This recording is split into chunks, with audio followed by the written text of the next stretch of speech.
I work for my hometown's local paper as a reporter. Being a small Appalachian community, any newsworthy happenings in those parts occurred sparingly. So, when an opportunity arose to cover a paranormal group investigating a nearby national forest, I thought it'd make a compelling story. Known as SCAR, Supernatural Cryptid Anomaly Researchers, they were filming a docuseries after having modest success with a previous documentary. SCAR gained some notoriety when they released strange unknown recordings they captured on an expedition in western Pennsylvania that even got attention from some mainstream news outlets.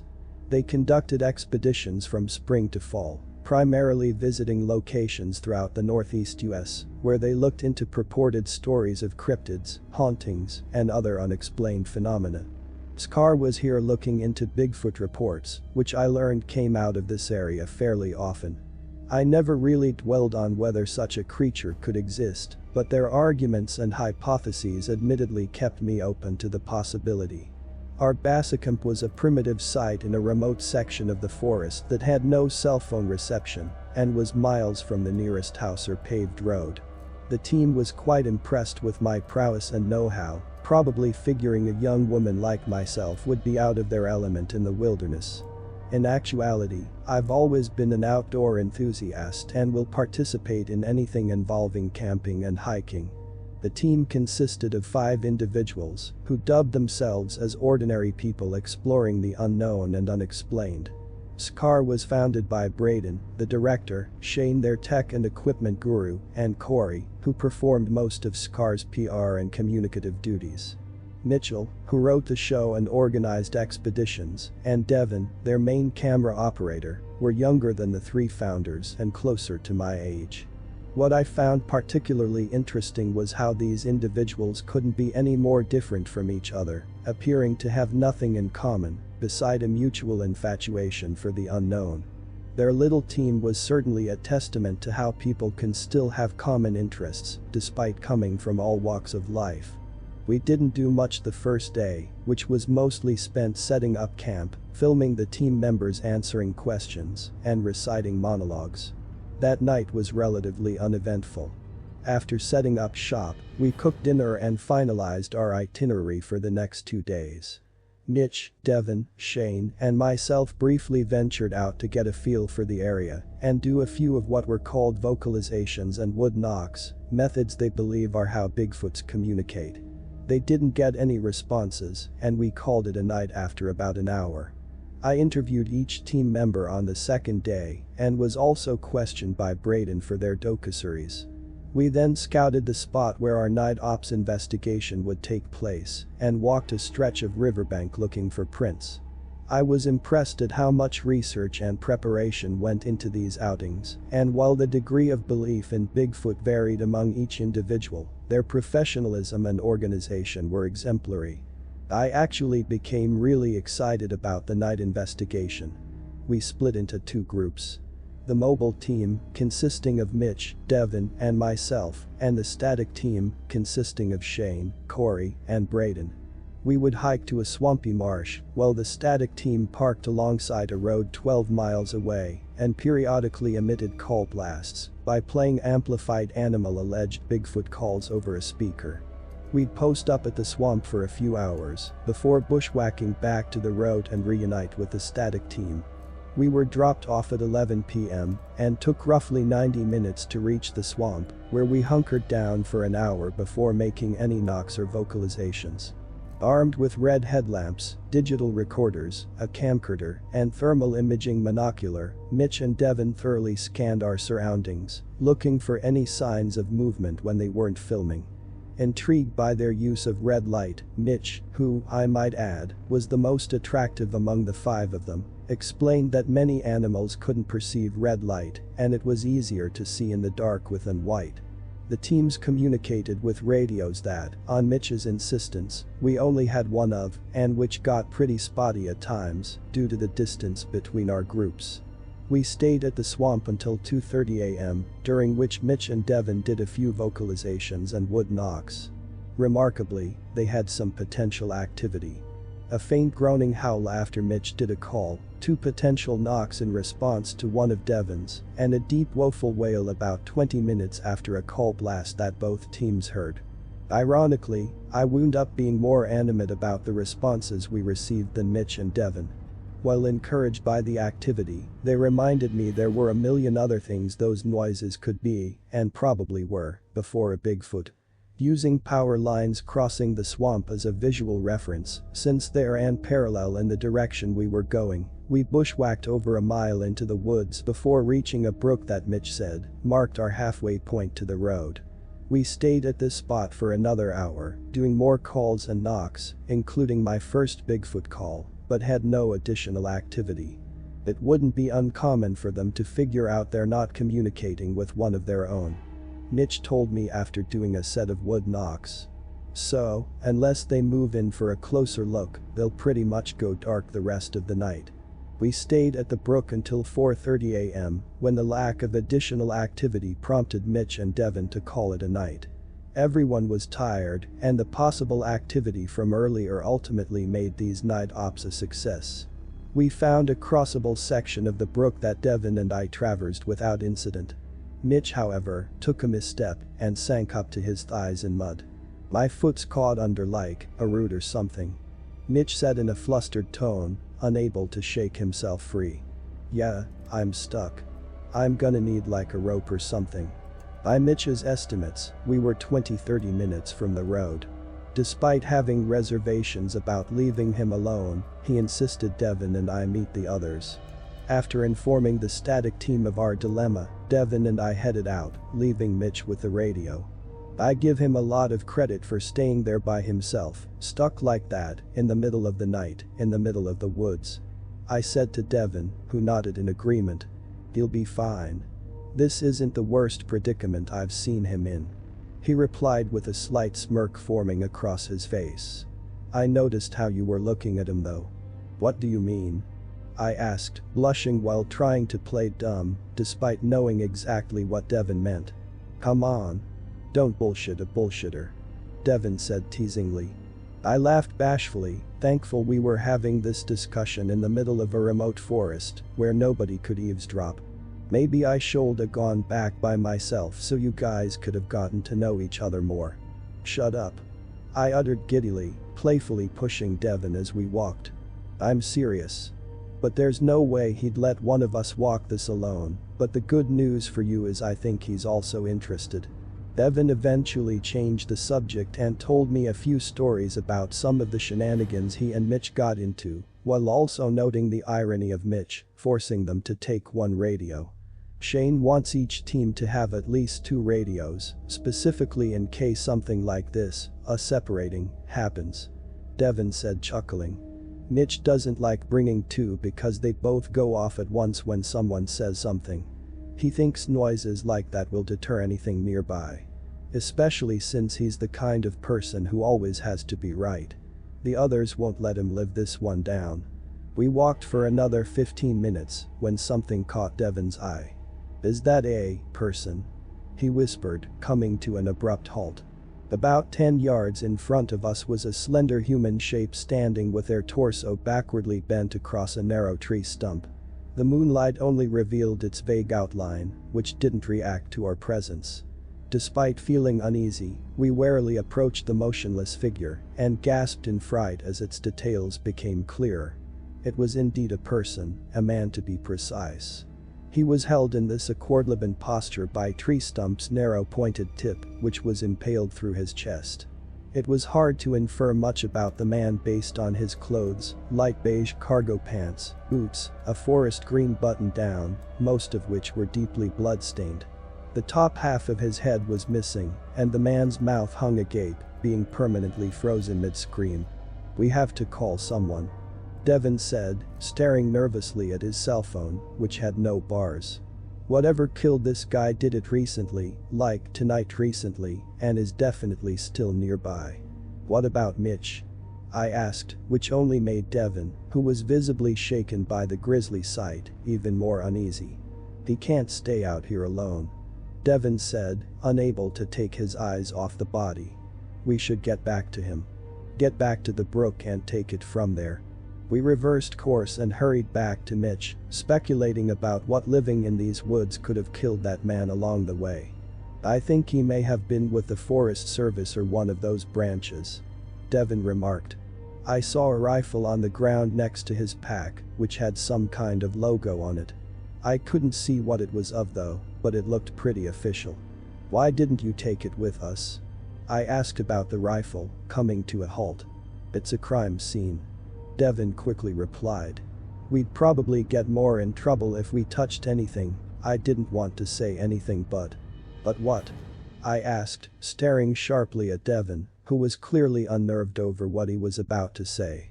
Devin sighed. "Pretty sure I saw a footprint or two," Devin revealed before he resumed walking. "Human footprints. Barefoot human footprints. So, I don't think an animal killed that guy." Devin, who was more of a skeptic, immediately dismissed any possibility of the culprit being a Bigfoot, assuring me the prints he saw were actually human. We agreed not to tell Mitch, who we heard talking on the radio as we neared the brook, or at least wait until he was freed. When we got closer, however, it became evident the radio chatter we heard was between Braden and Corey. Mitch was nowhere to be seen upon returning to the spot. While Devin called for Mitch, I found the radio lying at the base of a tree next to the muddy bank. Did Mitch throw the radio? I thought while staring at the device.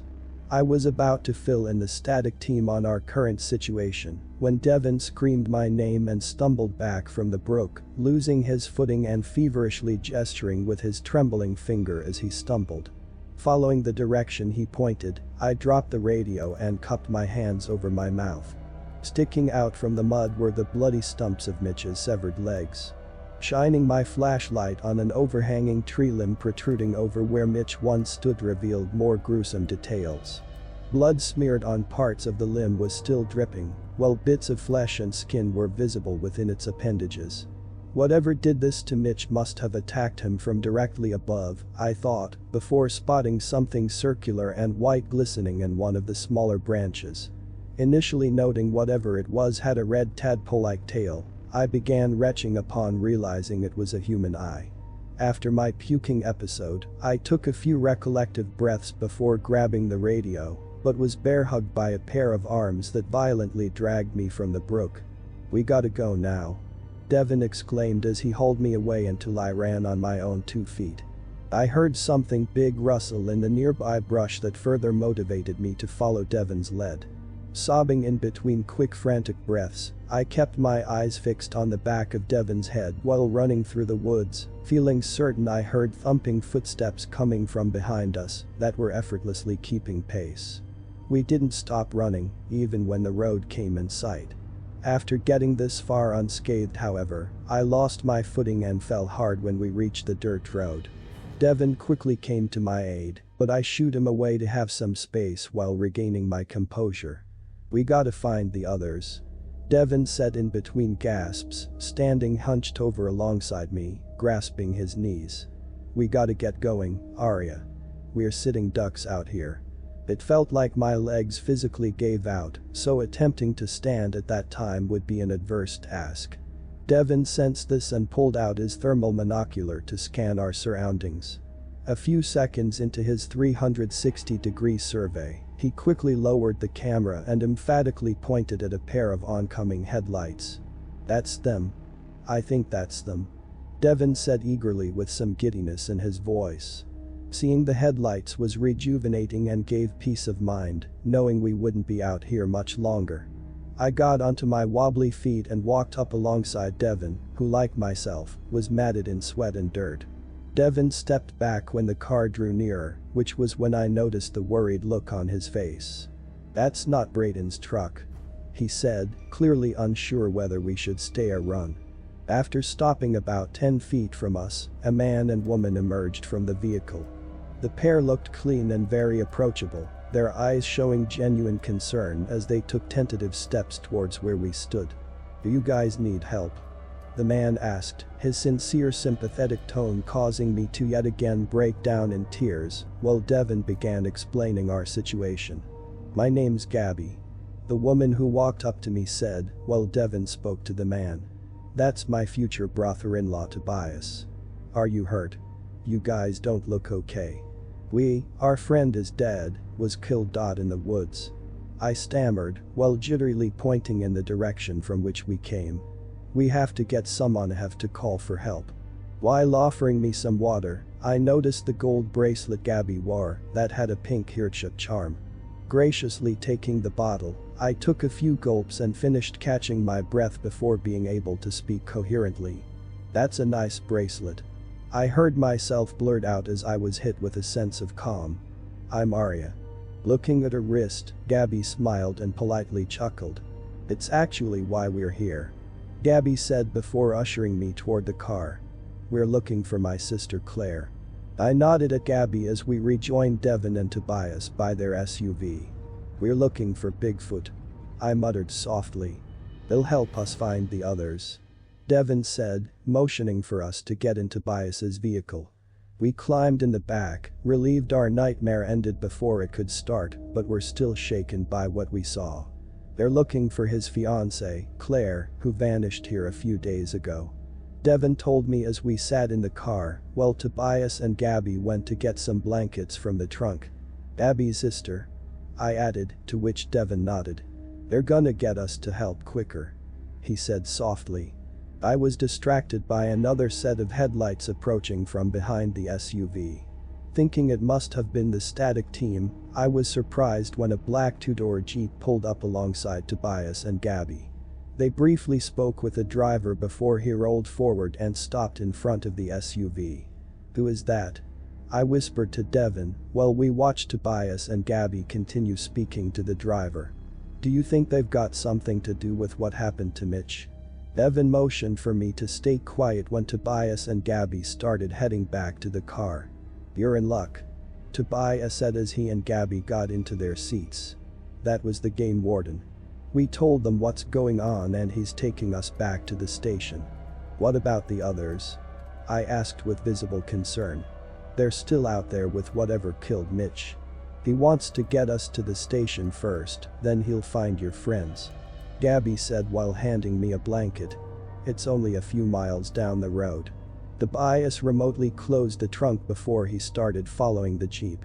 Nobody said anything for the first few minutes, which I spent scanning the road for any signs of the static team.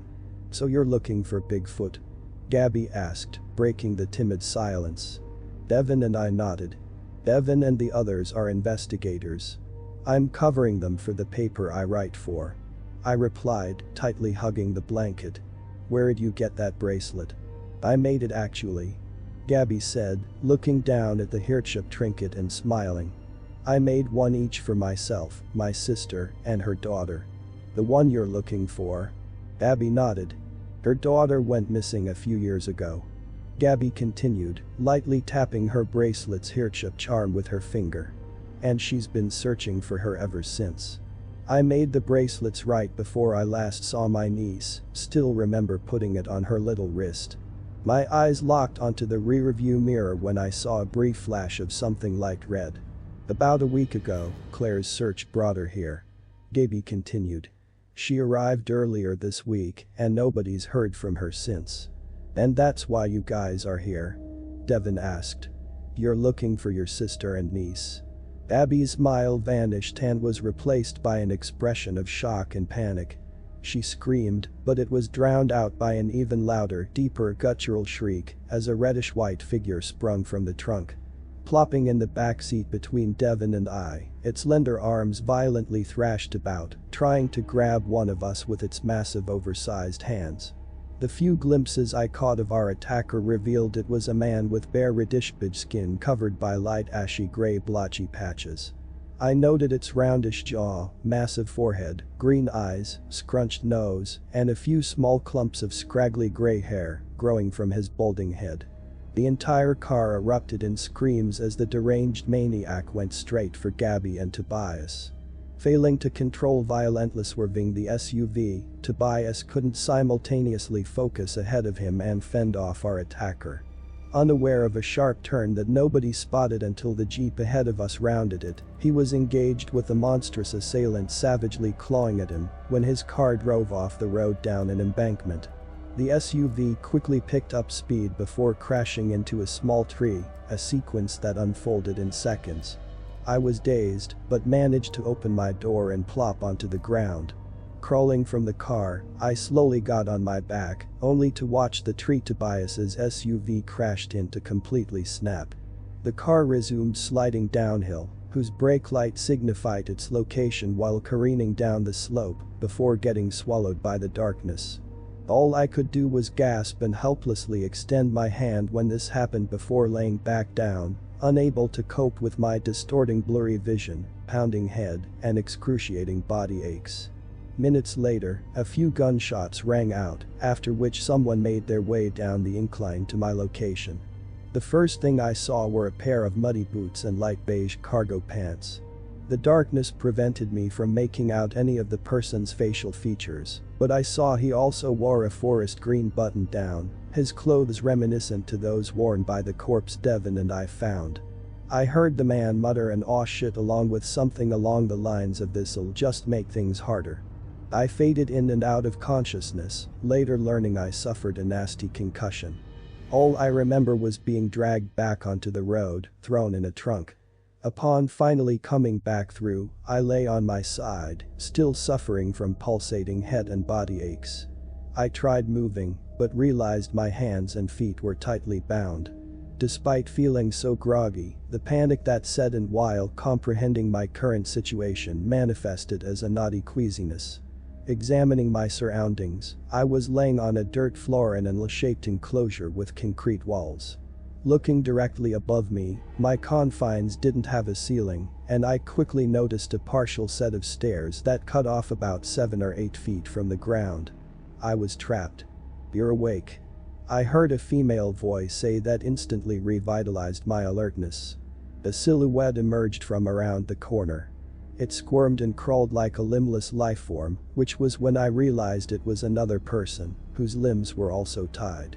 She looked very thin and frail, her pale skin, clothes, and scraggly dark red hair covered in dirt and grime. She had a small face with animate blue eyes, whose intent hopeful stare locked with mine. "You can free us," the woman said, who maneuvered toward a pipe sticking from the ground. "If I push this pipe down, the other end will jut out of the ground right by you. Its edge is sharp enough to cut through your rope." Not waiting for my response, she pushed on the extruding pipe, which slowly sank into the ground. Just as she said, the pipe serrated opposite end rose from the ground right where I lay. I slowly nudged towards the pipe and feverishly rubbed the twine around my hands against its jagged edge. It took a few minutes to cut through the rope and untie my feet, all while ignoring the debilitating pains and sores plaguing my body. I was a little unsteady standing, but managed to untie the woman. While getting up, something around her wrist got stuck on the pipe. She tried shaking free, but had to manually unsnag herself, which was when I noticed a bracelet she wore had gotten caught. It was gold with a familiar-looking pink heart-shaped charm dangling from its chain. It took a second, but upon remembering where I saw that same exact bracelet before, the realization hit me like a knockout punch. "Claire?" I heard myself ask the woman. The woman stared at me blankly. "You know my name?" she asked suspiciously, posturing herself like she was ready to attack or defend at a moment's notice. "I was with your sister Gabby earlier," I said, stepping back and putting up my hands to indicate I meant no harm. "Her and Tobias, your fiancé, they picked me and my friend up. They're here looking for you, Claire. Do you know where we are? Why we're here?" "Abby and Tobias are here?" Claire asked with surprise and concern as she eased her uptight stance. I was about to reply, but Claire continued speaking. "Let's worry about getting out of here first," she quickly said, wiping away muddy tears from her eyes before turning towards the out-offridge stairs. "Do you think you can give me a boost? I'll be able to get you up afterwards." It took a few tries, but I gave Claire a boost using my intertwined hands for her to climb onto the stairs. It took a little longer to pull me up, since I still lacked adequate upper body strength and required Claire's assistance. Especially for someone who had clearly been trapped in that wa much longer, I truly admired Claire's persistence and tenacity, casting doubt on my ability to possess such energy if I was in her position. After emerging from our confines, I saw we were being held in the basement level of an abandoned dilapidated foundation in an advanced state of ruin. The sky was a luminous shade of dark blue, indicating nighttime was transitioning to dusk. Unsure what to do next, I patted myself down and cursed when I realized my phone, nor any other communicative devices I had were in my possession. "I'm pretty sure he took your friend this way," Claire said, nodding towards a trail that I wouldn't have noticed if she didn't bring it to my attention. "When he dropped you off, I heard him drag someone else away. Sounded like a man. I'm assuming he was with you. I just want to know what's going on. We were attacked by something before we wrecked out. I don't know who this person is that put us here, I'm just so confused." I babbled to Claire, trying to repress a sob. Confused and scared. Really scared. Claire slowly shook her head in agreement. "Well, I'm sure by now you've figured out they aren't game wardens," Claire replied. "That's what worries me about my sister and fiancé being out here." "They?" I asked curiously. "There's two of them," Claire said. "The one you probably saw, his name's Kurt. I don't know who the other one is, but they're working together. I recalled seeing the mutilated corpse with Devin when we were walking back from the brook. Pretty sure the other one is dead," I said flatly. "Devin, the guy I was with when your sister and fiancé found us, we found a body earlier. Something tore it to pieces, but I remember he wore the same thing as Kurt, you said his name was?" Claire nodded. "Yes, he got what was coming to him," she said coldly. Trying to remain stealthy, we quietly proceeded down the trail, keeping an eye out for any movement. Despite our wariness, we lightly conversed, during which Claire brought up her missing daughter. 7 years ago, Claire said she was in a bad place, where life was all about catering to her hopeless addictions. Having a child didn't quell her dependency, and drove her to sell her own baby for what she described as a life-altering amount of cash. After getting back on her feet, Claire spent these last few years trying to find her daughter. After finding the man she sold her daughter to, who turned out to be Kurt, Claire spent time tracking him and learned he works for an organization called Wiljigen. All she knew about them is they run some kind of underground operation, and one of their compounds is located in this national forest. Claire said she infiltrated the property a few days ago, but got caught before being able to uncover anything more about Wiljigen. She'd clearly been held in that abandoned foundation for quite a while, and didn't appear to fabricate anything she just disclosed, so her story, although outlandish, was believable.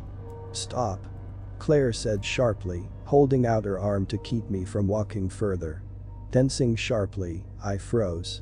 Just ahead of us was a small clearing, where we heard something squirming on the ground, whose movements coincided with an unrhythmic metallic rattling. Upon creeping closer, it was revealed to be a person chained to a tree. My blood froze. It was Devin. Before I could take another step, Claire grabbed me and knelt us down behind some cover, giving a shushing gesture with her finger. "There's a stand in one of those trees," she whispered, nodding towards the clearing. "I can't tell if anyone's in it." After verifying the stand was unoccupied, Claire gave the okay before we rushed over to Devin. He was bleeding from his head and had a black eye, along with some scrapes and bruises, but was pretty coherent. Devin's hands were bound, and he had a metal collar around his neck, whose chain was embedded in the tree he lay against, essentially leashing him to this spot.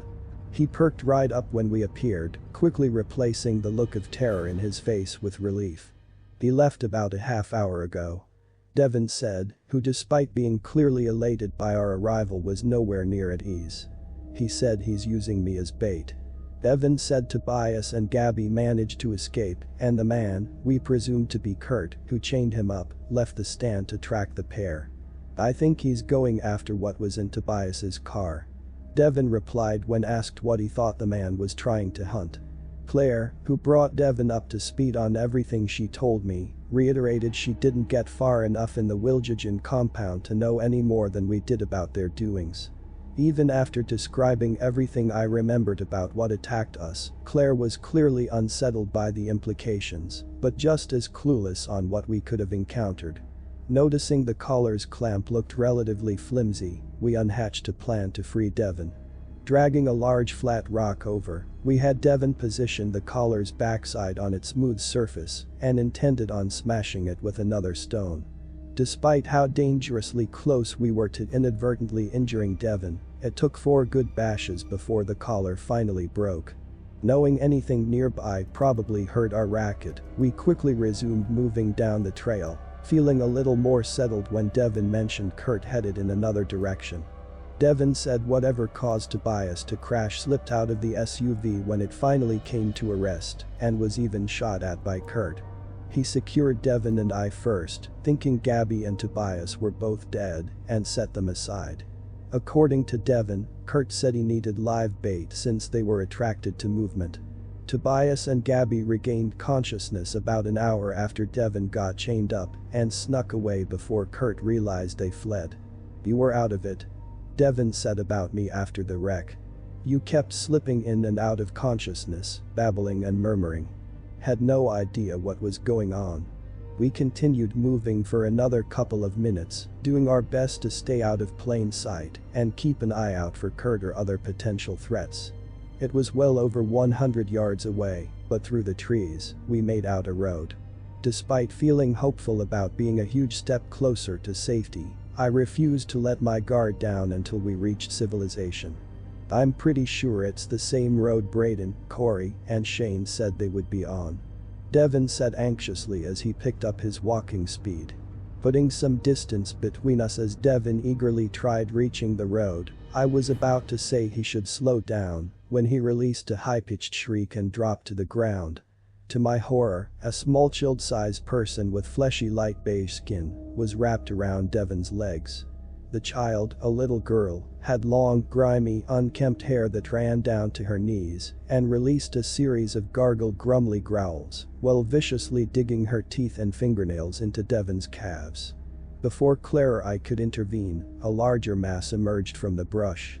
What I could only describe as a hulking deformed human stepped between us and Devon. Its skin had a similar colored tone as the little girl attacking Devon, but was severely misshapen. Its left shoulder and arm were abnormally broad and muscular. The being's right arm was missing and its chest looked firm, but you could still see the ribcage's outline. The large man's torso narrowed towards his hips, connecting to a pair of legs with thighs thick as tree trunks.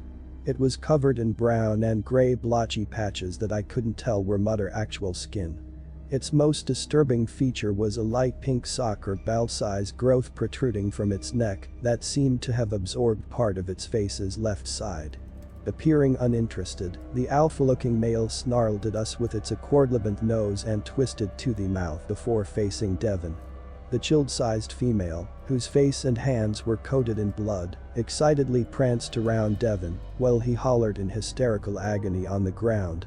Both his calves had massive chunks of flesh missing, with some areas even exposing parts of his tibias and fibulas. The alpha male swiftly broke off a thick tree limb and began ruthlessly bludgeoning Devon, while the little girl wildly cheered on her gargantuan counterpart. "Let's go," Claire whispered and pulled me from the graphic scene unfolding.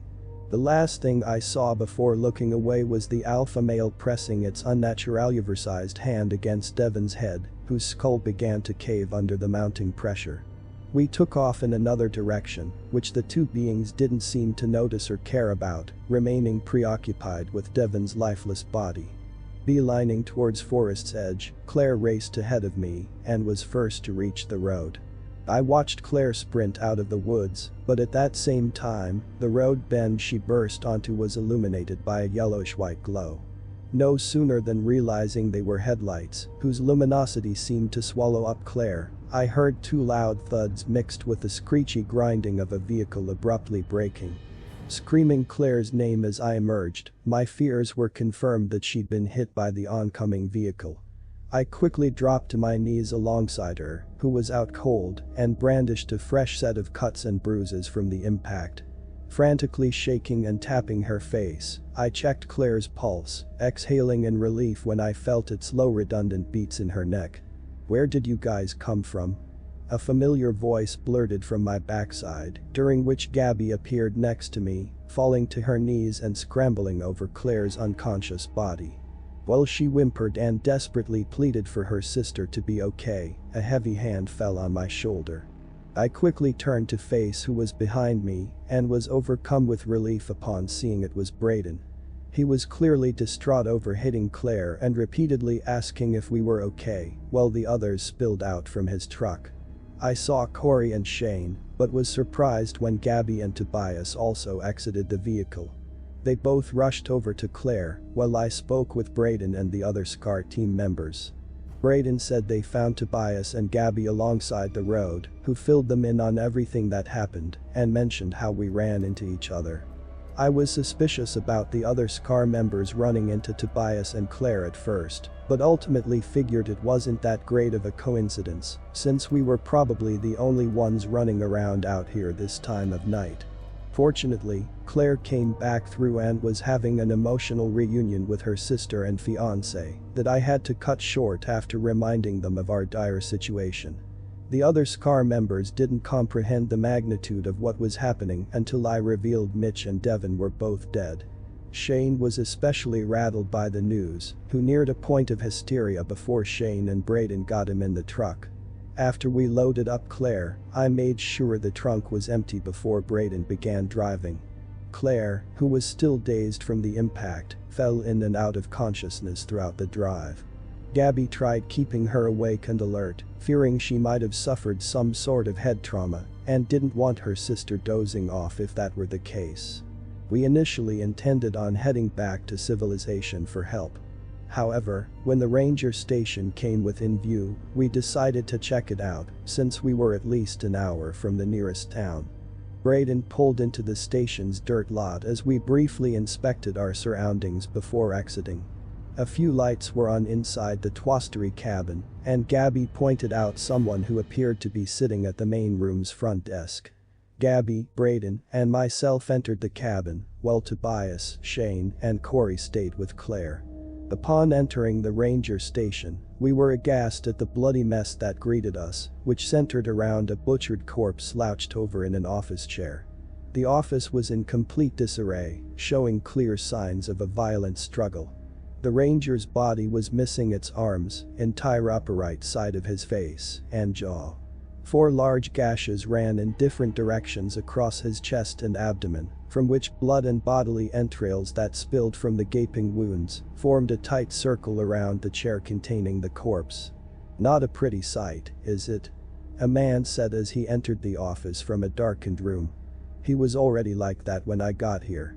I reckon they did this to him earlier in the night, but I just did a sweep of the station and assure you it's just us here." This man had on the same uniform as the dead ranger, a forest green button-down and beige khakis that was covered in red and brown stains. He also wore dark boots and a black cowboy hat covering his short black hair, had pale skin, a lean-toned figure, and was well over 6 feet tall. The man had a narrow face, short cleft chin, dark eyes, and thin goatee. What kept us frozen in place was the revolver openly displayed in his holster and bolt-action rifle. He pointed in our direction. "It's you," I said sternly, immediately recognizing him as the man who abducted me from the car wreck. "Kurt."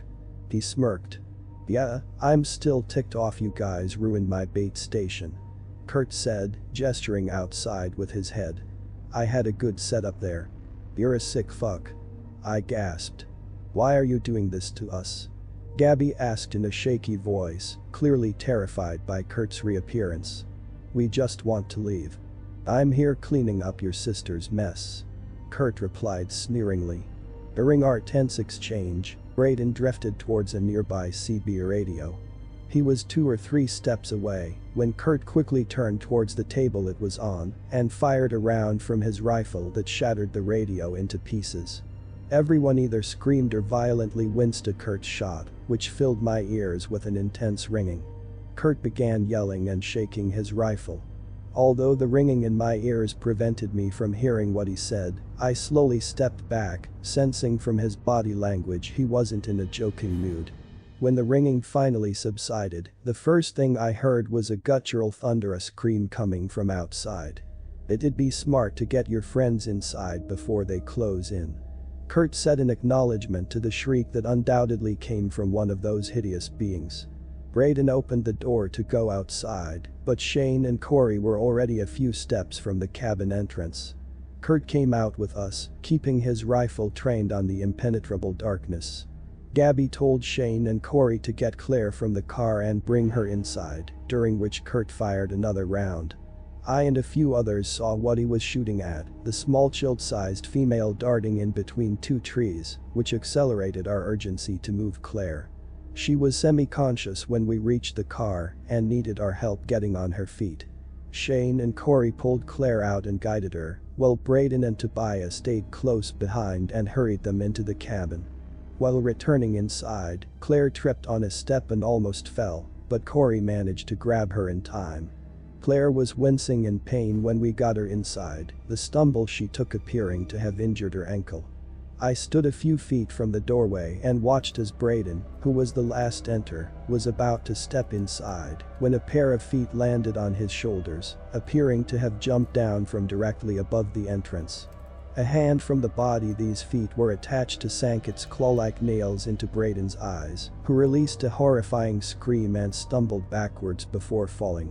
Braden's attacker jumped to the ground, stood over him, and sank its claws into either side of his lower abdomen in a single motion, essentially latching onto Braden's broad figure. While it maneuvered to stand above Braden's backside, I caught my first glance of the being, an adult-looking female. She had a mop of frizzy black hair that ran the length of her back, containing clumps of dirt, twigs, and leaves. Her lips looked like they were torn off, exposing her reddish-gray teeth and gums, while her large manic black eyes were surrounded by thick dark red circles.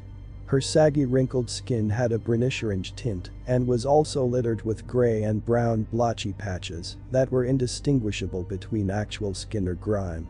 The fair-looking being started dragging Braden from the door, but not before Kurt grabbed onto his arm.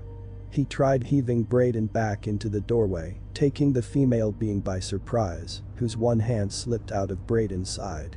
I caught a brief glimpse of the fiend's claws, more so resembling thick fingernails about 34 inches long with pointed triangular tips, before she thrust them into another spot right above Braden's hip.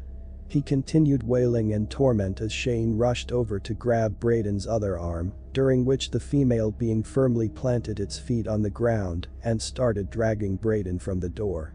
The pitch of Braden's screams heightened and were accompanied by a sharp ripping sound, which was the being's embedded clawed fingernails slicing through his sides, creating deep wounds that slowly began stretching his abdomen.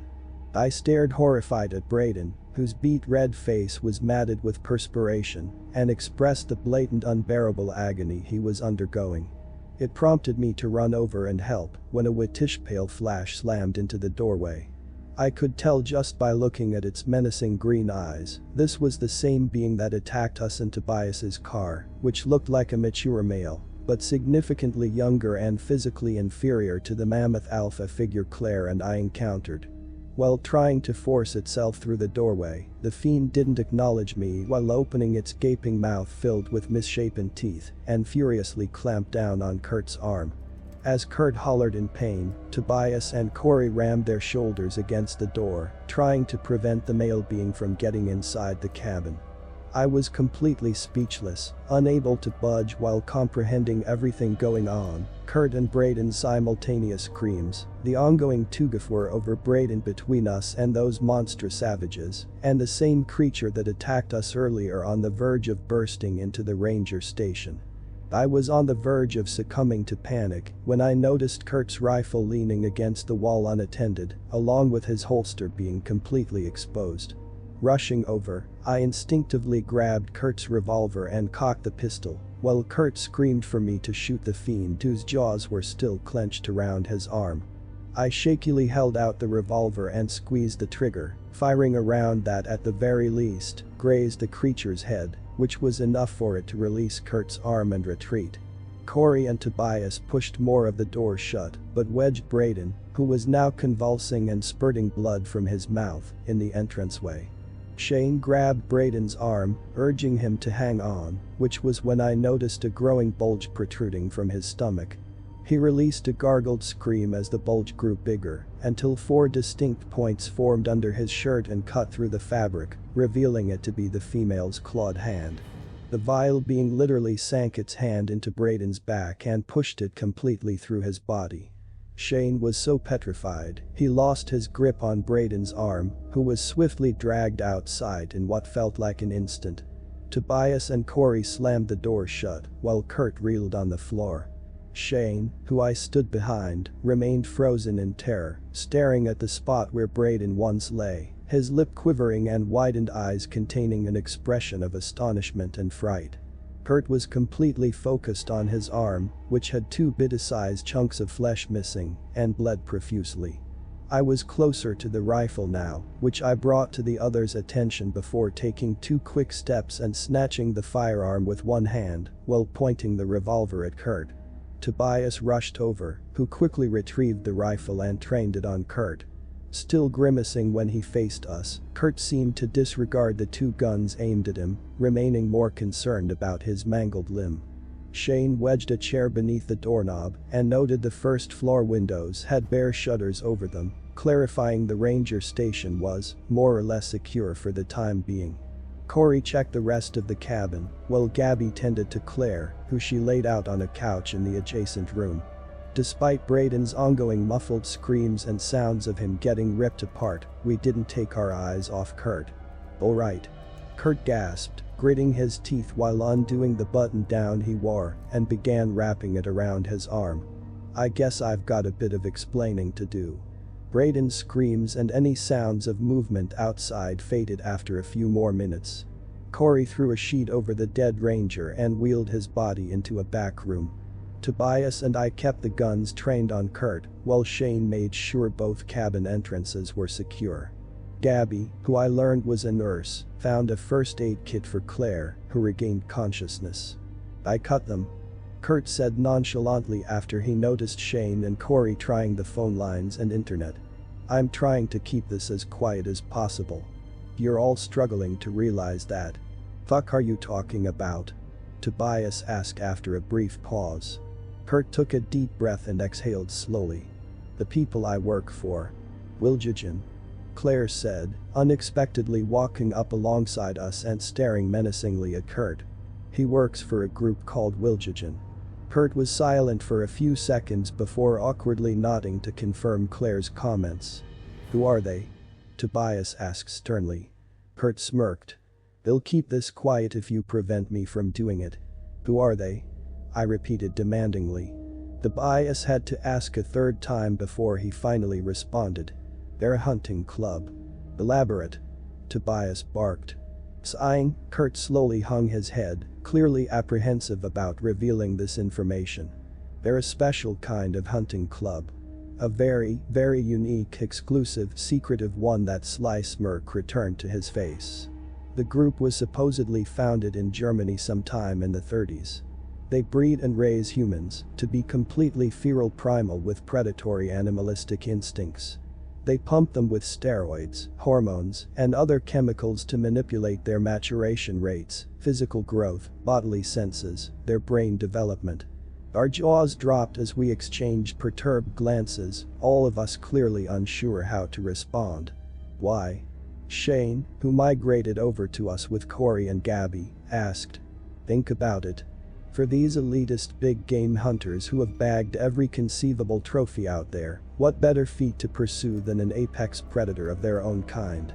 One that's smart and strong enough to hunt you back. It's the ultimate challenge for them, one they'll pay top dollar for."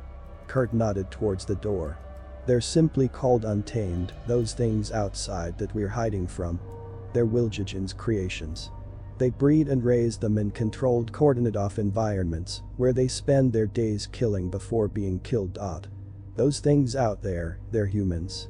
"Actual human beings?" Tobias asked excitedly, his grip tightening on the rifle. Kurt shrugged. "Genetically, just as human as you and I." "And this is the group you're loyal to?" Gabby asked. "I'm loyal to circumstance," Kurt quickly replied. "I'm loyal to the moment."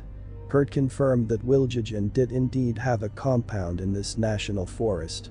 He said when Claire infiltrated the property, she entered through the hunting grounds and left an opening in the fence large enough for 5 untamed to escape through before it was discovered. Kurt and another mercenary, the man Devin and I found earlier, were tasked with eliminating the escaped untamed. They disguised themselves as game wardens so they could roam about more freely, and despite being able to track them pretty handily, only killed just one of the 5. Claire confronted Kurt about selling her baby to him 7 years ago, who said he remembered the exchange. To Claire's infuriation, he was very dismissive about the ordeal and returned to scrutinizing us for sabotaging his plans. "I was gonna focus on the untamed first, then deal with you guys after," Kurt said when explaining why he held Claire and I captive. "One problem at a time. The other guy was dead weight, but his dumb ass getting killed forced me to do everything myself. He didn't know what he was getting into, and not for nothing, if you guys didn't fuck with my bait station, your one friend would probably still be alive. You just made things worse by freeing him. You were using him as bait." Corey snapped, stepping towards Kurt before Tobias held out his arm to keep him from advancing. "Like I'd actually let him die," Kurt replied pompously, rolling his eyes. "I'm a fucking marksman, bro. I would have picked those motherfuckers off before they got anywhere him, but you all decided to fuck it up." "What happened to her?" Claire asked in regards to her daughter. Kurt scoffed at the question. "How am I supposed to know? That was 7 years ago. I don't even do that kind of work anymore, getting new specimens," Kurt exclaimed, acting like Claire's question wasted his time. "If what you saw outside is any indication, she's probably all fucked up like they are by now, assuming she hasn't already been bagged by a client. And what are you gonna do even if you find her? Recondition her to be normal when she never was in the first place?" Abby and I had to restrain Claire, who tried charging at Kurt. "I'm sorry, but that's what happens when you stick your nose where you're not supposed to," Kurt said arrogantly, his cocky smirk only making Claire irater. "We had nothing to do with this," Corey angrily shouted. "We were only doing our Bigfoot show. We were minding our own business. We got pulled into this unknowingly." Kurt burst out laughing. "Well, now you know there are scarier and realer things in the woods to watch out for. Take me to the compound," Claire demanded, freeing herself from mine and Gabby's grips as she stomped towards Kurt. "I know that's where she is. It took years, but I'm getting answers now and not leaving here without her." Pulling out a knife she had concealed on her person, Claire pressed it against Kurt's neck. "And so help me, if you people hurt her in any way, I'll start with you," she grumbled, the blade breaking skin on Kurt's neck and drawing blood. A few of us reminded Claire it wasn't possible to go anywhere right now, with the untamed lurking outside, but she ignored our remarks, keeping completely focused on Kurt. Gabby tried urging Claire that he wasn't going anywhere and would answer to authorities when he got arrested, which caused Kurt, who seemed amused by Claire's aggressive actions, to chuckle. "Tell you what," Kurt said. "I'll bring you if we get out of this alive, so figure something out." Claire pressed the knife harder against Kurt's neck, while Gabby and Tobias begged her to stop. "Just ignore him," Gabby pleaded, clearly afraid Claire might do something impetuous. "I know he's a bad man, but you'll be right back where you started if you do anything to him," Tobias added. "We've got things under control right now." "Listen to them, Claire," Corey chimed in, locking his hands together to make a begging gesture. Claire didn't budge until the sounds of glass shattering came from upstairs, followed by thumping footsteps of more than one individual that moved in different directions. They were getting in sooner or later, Kurt said softly as Claire eased up on the knife against his neck. "They're smarter, craftier, and more cunning than they appear. Don't underestimate them. This is practically an art form for them. They kill things just to killing things." While trying to track the footsteps overhead, everyone formed a tight circle around Kurt and Claire. 3 thunderous bangs jolted the front door, followed by a deep grating roar-like scream that completely occupied our attention. Dropping from the catwalk directly above us was the child-sized Untamed. It landed on Shane's shoulders, similarly to how the other female jumped on Brayden, hooked one of her arms around his neck, and began furiously goring him with a sharpened stick.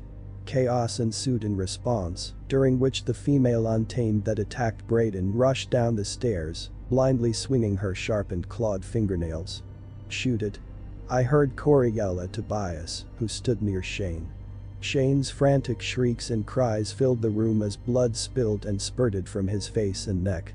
Although shaking, Tobias nervously raised the rifle, looking like he was trying to set his aim as he loaded a round into the chamber, while Corey and Claire repeatedly screamed for him to shoot.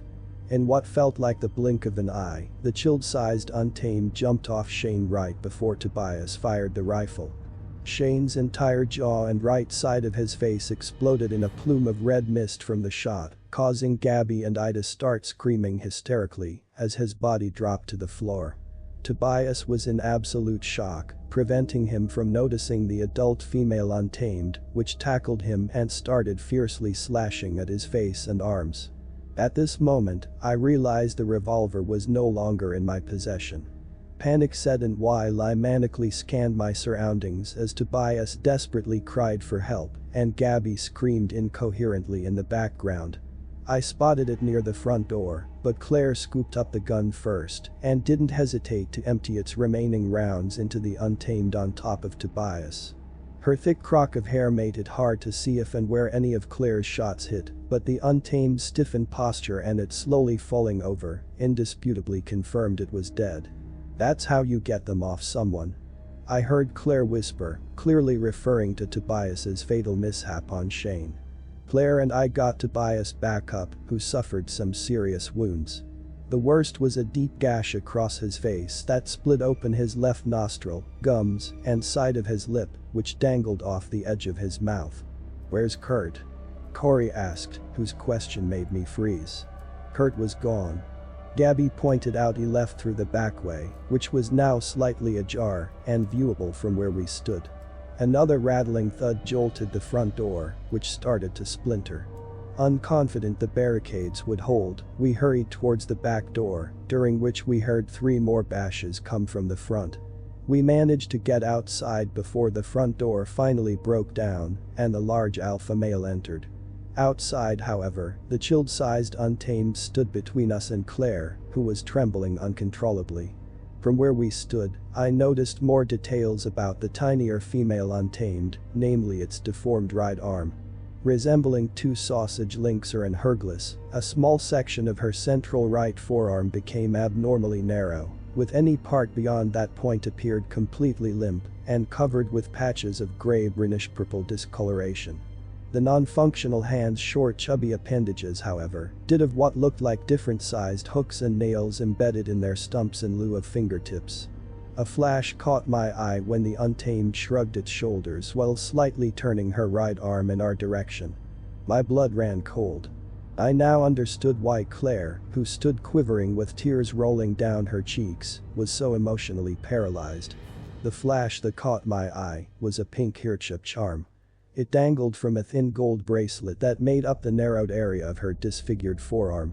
The most disturbing detail was how the bracelet appeared permanently embedded in her skin, whose arm apparently grew around the band, causing the malformation.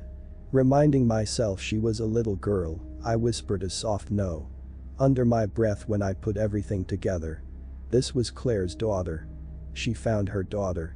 I was particularly unnerved by the child Untamed's grotesque face. The sides of her mouth had deep cuts into her cheeks, making it appear like she always brandished a wide fleshy grin. In what the Untamed probably perceived as a standoff, Claire was actually having perhaps the most revealing moment of her life, facing the morbid reality of her past actions' consequences. "I'm sorry," I heard Claire whisper as she slowly dropped to her knees. "I'm just so sorry I did this to you." She started sobbing as the girl walked up to her, whose face's rabid hostile expression beamed with anticipation. Claire continued weeping and tightly embraced her daughter when she came within reach. Unfazed by Claire's affectionate gesture, the Untamed didn't hesitate to bite into her neck.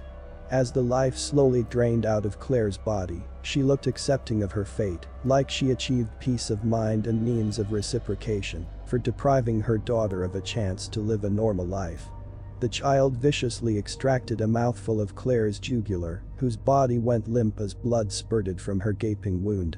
Despite his grave injuries, Tobias screamed in anguish and broke away from us to make an Alreadavain attempt at saving his fiancée. He managed to take just 4 or 5 steps before getting blindsided by the other male Untamed, who emerged from behind the cabin's natural gas tank. The being tackled Tobias to the ground and chomped down on his hand that he extended towards Claire. The struggle made me jump into action. I grabbed a glass shard I spotted near the dumpster and raced towards Tobias, who had 2 of his fingers bitten off by the Untamed. The fiend was exacerbating Tobias's facial wounds by slashing and digging its fingers into his gashes, while he screamed and writhed on the ground, trying to escape from the monstrous fiend's unforgiving grasp. The Untamed turned towards me at the last second when I ran up and jammed the glass shard in one of its oversized eyes. Shrieking in agony, the being fell off Tobias and desperately grabbed onto its face around the glass shard protruding from his eye as it wildly squirmed on the ground. Although Tobias was reeling from the additional trauma he suffered, I started dragging him away with Corey's help, who unexpectedly froze and looked back at the cabin. "It's burning," Corey blurted, pointing at the ranger station, from which black smoke was pouring out of the back entrance. Unless one of the Untamed did inadvertently, I suspected Kurt started the fire as a distraction to help him escape or destroy any evidence of what happened that night. Probably both. I became especially alarmed when flames started emerging from the back door, which I realized was adjacent to the cabin's natural gas tank. "We need to go. Now." I barked at Corey while trying to keep Tobias moving, who could barely stand on his own. Before rounding the cabin, I looked back to see the Untamed that attacked Tobias was gone. The little girl, however, remained and continued playfully dismembering Claire's body. She bit off so much of Claire's neck, her head was bent at an unnatural 90-degree angle. Her body made unsettling, grotesque twitch-like gestures as the girl stabbed random parts and tore off strips of flesh, alternating with a sharpened stick and bare hands.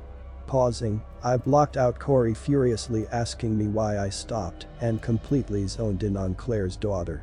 It just wasn't right, I thought. This little girl should be an ordinary person, but wasn't given that life. Instead, she was brought into this unfathomable existence. I partly resented Claire for letting this happen to her own flesh and blood, while continuing to observe the girl's barbaric primal instincts in action. There really was no saving someone like this, I thought, getting overcome with a heavy sense of sorrow upon deducing this little girl was inevitably doomed and unconformable. "We can't just leave her here, let her live like this," I said softly, completely disregarding the burning cabin. "What are you talking about?" Corey asked anxiously, while readjusting his grip on Tobias. "We need to put her out of her misery," I said woefully. "I mean, look at her. What person deserves to live like that, and a little kid no less? She doesn't even know she's human." The Untamed noticed me watching while she was rubbing her pointed stick up and down Claire's exposed ribsage. Snarling at me, her disfigured face darkened as she made hostile low-sounding growls, while flashing her teeth like dogs do in standoffs. She started advancing towards us, shifting between walking bipedally or crawling on all fours. I blocked out Corey's frantic cries telling me to run, and heard him shuffle off with Tobias. Despite the ravenous desire to kill in her eyes, the kind of ferocity you typically only see in an animal's stare, I wasn't afraid of the little girl.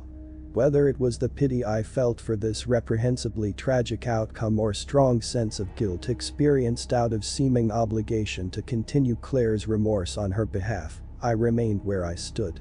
Upon coming within 3 or 4 yards, the girl started moving in a large circle around me, shifting in a sideways crab-like crawl on all fours, whose movements looked too unnatural for an actual human to make. She was clearly waiting for the right opportunity to pounce, during which she continued growling and snarling, while moving in that orbital motion, keeping her front side facing me the whole time. The Untamed was about to rise from standing on all fours when a loud crackling boom rang out, causing my ears to ring. When I looked back at the little girl, there was a baseball-sized opening in the center of her chest that spewed blood. I watched its eyes roll in back of her head and the life escape her monstrous face as the Untamed dropped back on all fours before collapsing on her side. I looked behind me and saw Gabby standing a few yards away, holding Kurt's rifle. She jogged in my direction, urging me to get away from the cabin. Flames continued shooting out from the back doorway and were beginning to envelop the gas tank. My dire sense of urgency returned as I gave the body of Claire's daughter one last glance before making my way around to the front of the cabin. Smoke poured from under the crevices of the ranger station's front door and window shutters, while an orangey glow came from the second-story windows. Scanning the vicinity for Tobias and Corey, I quickly noticed the smears and splatter marks of blood, along with pieces of skin, flesh, bodily limbs, and entrails scattered across the cabin's front porch, wooden ramp, and dirt lot. There was a large hunk of meat wearing tattered remnants of clothing on the ramp that I quickly identified as Braden's remains, who they tore to pieces. Before adequately processing the macabre scene Gabby and I stood before, my eyes drifted towards Braden's truck, which was our best means of escape. Corey emerged from the other side with a worried look across his face and confirmed what I already dreaded. "We don't have the keys," he exclaimed, gesturing towards the car with his hand as he came up to myself and Gabby. "It's unlocked. I got Tobias in, but he's in really bad shape, and Braden, he still had the keys." Corey's voice faded as he visually acknowledged what remained of Braden's mutilated torso. The three of us looked at each other, knowing a search of his corpse with time not on our side was inevitable. We warily moved towards the ramp where Braden's body lay, our cautious approach largely influenced by the Hansen task we were about to perform, then the sweltering heat and flames now seeping out from under the cabin's front door. Forming a semicircle around Braden's headless, limbless, gutted torso, we hurriedly inspected the corpse and surrounding area, obviously hoping to see the keys laying somewhere so we wouldn't have to start sifting through the body's pockets. "There," Gabby said softly, gesturing towards the bushes growing alongside the ramp. Abby pointed at Braden's severed hand, which tightly clenched his truck's keys. Initially scrambling away from the severed limb, Corey, who was closest, turned back and looked at us, knowing he had no choice. Taking a slow breath, he pressed down on the hand's severed end with his foot, while unraveling its stiff fingers to obtain the truck keys. Corey's face was green when he retrieved them and started running towards the truck, but stopped about halfway to vomit. After his episode concluded, Corey reached the truck, but abruptly stiffened and grabbed onto the sides of his head with both hands. "No," Corey murmured, his face filling with dismay. When I realized what Corey was reacting to, my heart sank. We didn't realize it earlier, but all 4 of the truck's tires were flat.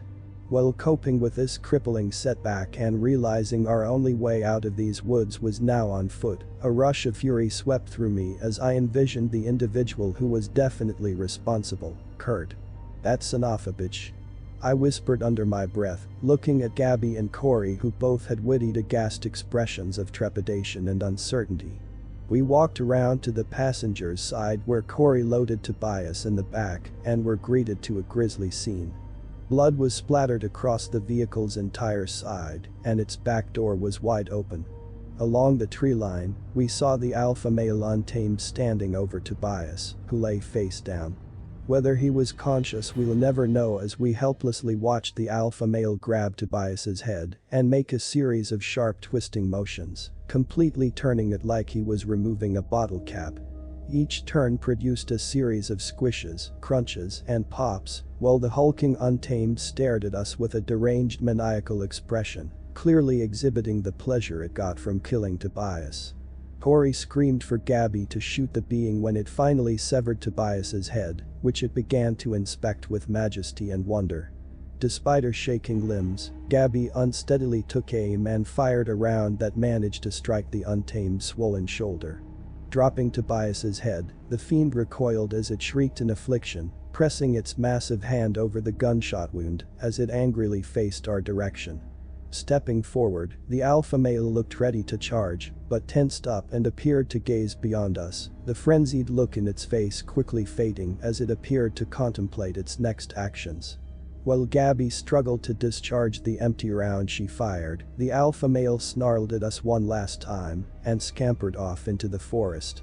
We looked at each other in bewilderment for a few seconds before turning to see what the untamed reacted to the flamingoled cabin. No sooner than we all faced the ranger station, we heard a high-pitched hissing that instantly reminded us of the natural gas tank. With no other options, we sprinted from the burning ranger station. I estimate we got 15-20 yards before the tank finally blew, consuming the cabin in a giant fireball that ejected millions of debris pieces in every direction. The deafening explosion's ferocity threw me into a muddy ditch alongside the road, getting dazed from the harsh impact as my body slammed into the ground. Unable to move, I stared out into the woods, focusing on a ridgeline about 100 feet from the road. I don't know what I saw next, or if it had anything to do with what happened to us, but just as I spotted it, a solid black humanoid figure with a round cone-shaped head ducked behind the rocky ridgeline.